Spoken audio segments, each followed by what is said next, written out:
Three incredible LRs are on their way, but what are your chances of pulling one for the 10th anniversary?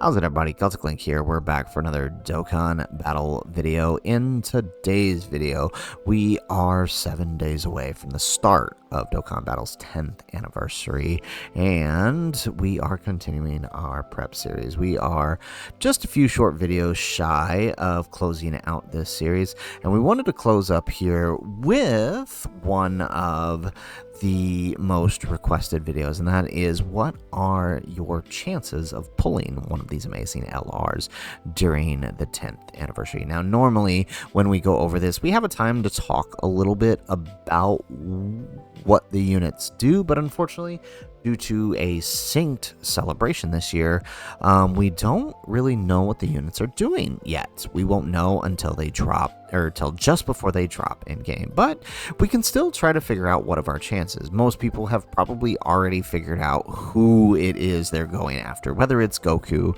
whether it's Blue Evolution Vegeta, or whether it's Vegito. Everybody already kind of knows who they want. So the question is, what are your chances of pulling a unit out of these banners? Well, first we have to understand what we're dealing with, right? We're dealing with a different system entirely than what we've had before, right? In previous iterations of the anniversaries, right? We typically get a 2 Dokkan Fest in part 1, and then a top legendary summon in part 2.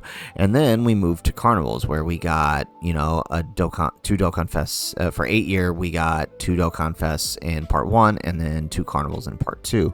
And then in 9 year, we got the Dokkan Fest Carnival format. Well, now this year, we have the Dokkan Fest Carnival format, but they stepped it up a notch. Now we have a Dokkan Fest top legendary summon Carnival.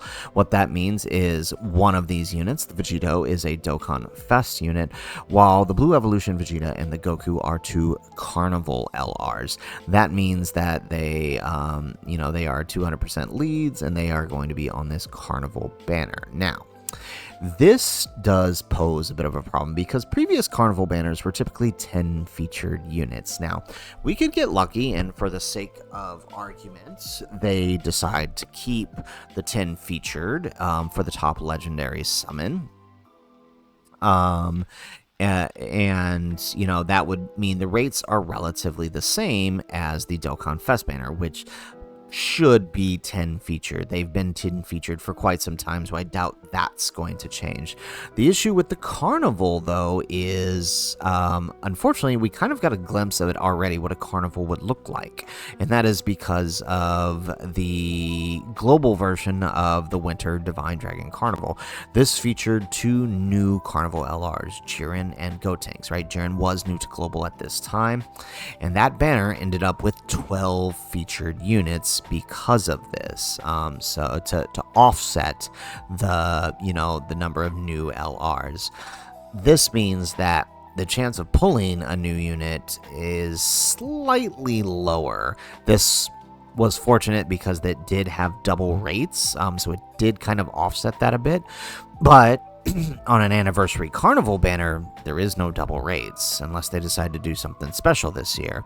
So we could have some issues there. So just be aware that we will have to deal with that, since we are now dealing with a top legendary summon Carnival. Now, this isn't to say that there won't be anything like guaranteed feature steps. Like, they might follow last year's part 1 format, where they have that like 200 stone step thing that you can do, right? So like every it's like the first 2 multis, and then it's guaranteed featured, right? And then you do another 2 multis, and then it's another featured, and then the final multi is a guaranteed featured multi.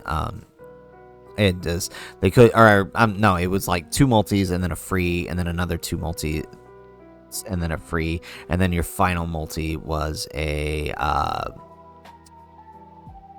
and then your final multi, however it worked out, was a guaranteed feature. So they could do something like that again, right? Which would slightly affect the rates, but we're just going to look at your typical rates without that. So we have here our summon calculator on the Dokkan Wiki. This is actually very helpful for us to understand how this is working here. So We just got to set up all of our known information, right? So we have a type of banner. This is a guaranteed SSR banner. We'll use the Dokkan Fest first so you guys can kind of see the difference in the rates, what I'm talking about here. And it has 10 featured units here, and the number of unfeatured units, right? If we go with the most recent banner here, unfeatured cards, SSR, there are 333. Let's actually just check back here real quick. Banners. Let's go with let's check Daima Goku right here, the unfeatured. So 290 on the Dokkan Fest unfeatured units. Okay, so let's assume that it's somewhere around there. 290 is probably what we're looking at. That would include most of them. So let's go 290 here. We have a normal banner, right? It's not a monotype. It's not a double rates. The percent of featured SSRs is... your chance on every multi of pulling a featured SSR is 5%.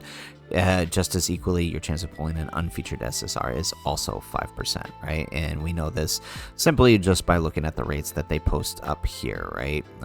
And we can also see that on this one here.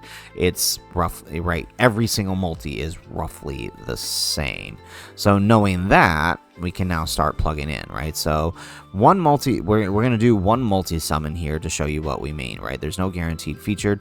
We're going to say that we're only interested in the Vegito here, right? This guy right here, the Vegito. So we're only interested in one unit, the Vegito. If you've got more, that you're interested in, you just plug that number in. It will slightly affect your rates, or at least the percentage that this is going to spit out, and then we will talk about that. All right, so we're not interested in any unfeatured, so we're just going to leave that 0, and then we're going to click here and see our summon rate. So you can see here 4.8% on a 10 featured unit list, right? And that's pretty standard amongst all Dokkan Fest banners, right? Dealing with RNG as we are, right, this 4.8 just rounds up to 5%. And that's just off one multi. Now, most people are probably going to do 4 multis, right, because 3+1s is what this is likely going to have at a minimum. But let's just say 4 multis, right? You do 4 multis or 200 stones or 150 is 300. We don't really know what it's going to be till it is what it is, but let's just say 4 multis, no special discounts, 200 stones here. That is an 18% chance. Now, each multi you do on the banner, right? Each multi you do is going to have is always going to be this 5%, right? It's not like now the next multi you have an 18% chance. No. Every multi is still a 5% chance, but it's the amount of times you've rolled the dice, right? You roll the dice 4 times. In that 4 times, there's an 18% chance you will have rolled the one thing you need, right? That's all that's saying. Now, of course, we do want to, most of us are probably dumping a lot more than just 4 in there, right? Some of us probably saved up even 1,000 stones, but let's go, right? 4 is 200 because we're dealing with 50, so let's go. Okay, let's go with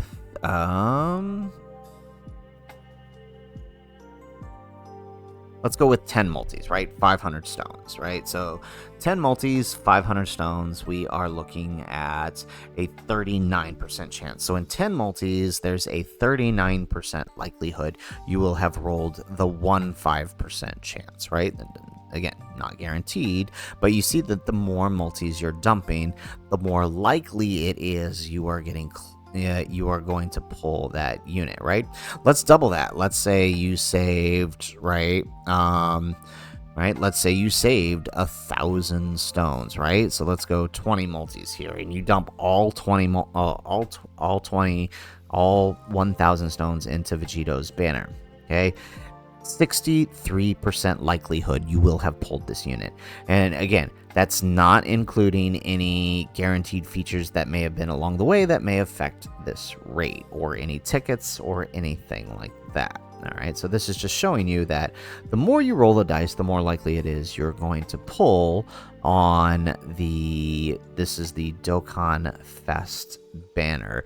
This is also incredibly important to understand your likelihood, because remember, in this celebration, we are more than likely dealing with the same type of pity system that we had during Worldwide, where 2,500 stones across the 6 banners, I'm assuming, for the full anniversary will get you, right, enough coins to get a unit that you may have missed, whether it is a Dokkan Fest or a Carnival unit. So it's understanding your chances is going to help you especially in our follow-up video to this, where we will discuss, right, the sort of how to plan out your summons throughout the anniversary. So let's know 1,000 stones, roughly 60%. The more you dump, the greater that likelihood it comes. So let's talk about the top legendary Carnival. We are going to assume that things are like things are going to be like the Gotenks banner over here, with the 12 featured. If we're lucky and it's 10 featured, great. It's the same rates as the Dokkan Fest, but let's assume that it is the same as the other one. So it'll be 12 featured, and it's likely going to have 300, the 300 unfeatured, which means every single unfeatured unit is on the banner, because it also includes LRs, right? The reason the Dokkan Fest is smaller is because it doesn't include the pool of LRs, unfeatured LRs, but this will. All right, so that does affect things. Moving from there, again, the percent rate is the same because it's not a double rates. So it's a normal banner, 5%, 5%. That doesn't change, right? And then let's just say, so this one, the number is going to be slightly different, because let's say we're in. Well, let's say we're interested in just one of those units, right? So let's say you only want Goku here, right? Let's say you only want Goku here, right? So if we click for our summon rate here, it's slightly lower, right? You'll see at 4.45% on this Carnival banner with 12 feet. Oh, sorry, that actually should be 12. All right. All right, and then now let's do it. So yeah, so it's closer to 4% chance of getting the unit that you want. Now we are interested. Now let's say you're someone who's interested in both of them, right? Now we're talking about roughly 8% chance, right? There's an 8% likelihood you will pull either Goku or Vegeta here. Now, for the purposes of just demonstrating this, we're going to keep it at 1 interest, right? So dealing with that 4% rate, right? Because, I mean, realistically, not everybody has the capabilities to go for all of them. So we'll just keep it with interested in the 1. So number of summons. So that was with 1 summon, but let's match, right? 4 summons, right? 200 stones there, not including any free multis or anything like that. All right, 15% chance now we're looking at. Slightly lower than that 8% chance. Double that to 8 multis, right? 10 multis, right? We'll just go straight to the 500. Let's say you dump 500 into this, 34% chance. So, I mean, things are starting to slightly edge into your favor as you increase, right? If we double that again, the 1,000 stones into the Carnival banner, here we are looking at, you know, a 56% rate. So still slightly lower than that 60% rate, but I mean, not that bad. In 1,000 stones, you are 50% likely to have pulled one of these featured units that you're interested in. Obviously, you know, if you're interested in more than one, then, you know, your odds are slightly better, right? Like if we're still with the both of them interest here, right? By the end of that, where it's an 80% likelihood that within the 1,000 stones you will have gotten one of these guys, right? So that's just, again, understanding odds and probability. It's not perfect, but it does give you a relatively decent idea to understand what you're dealing with. And like I said before, this is important for understanding because we will have this 2,500. We will likely have this 2,500 stone pity system once again, so you can kind of use that knowledge to plan out who it is you want to chase after. Because if you remember from Worldwide, we were able to trade the coins across banners, right? So your extra Carnival coins could be swapped over to the DFE and used to pull the DFE unit if you needed to. So it's just worth considering. And this also doesn't consider any guaranteed featured steps that may include if we get lucky and we get the same featured steps that we got during Global's anniversary last year for part 1. It just makes this all that much more better. But we won't know till we hit the live stream at the end. So guys, that is it for the video. If you like the video, make sure you hit that like button, subscribe to the channel if you have not already, and in the comments down below let us know, who are you planning on chasing during this celebration? Me personally, I'm excited for Goku. I may start with him and then work my way towards the other ones, but I'm curious what you guys are after. Let us know in the comments down below. Otherwise guys, as always, thanks for watching, and aloha.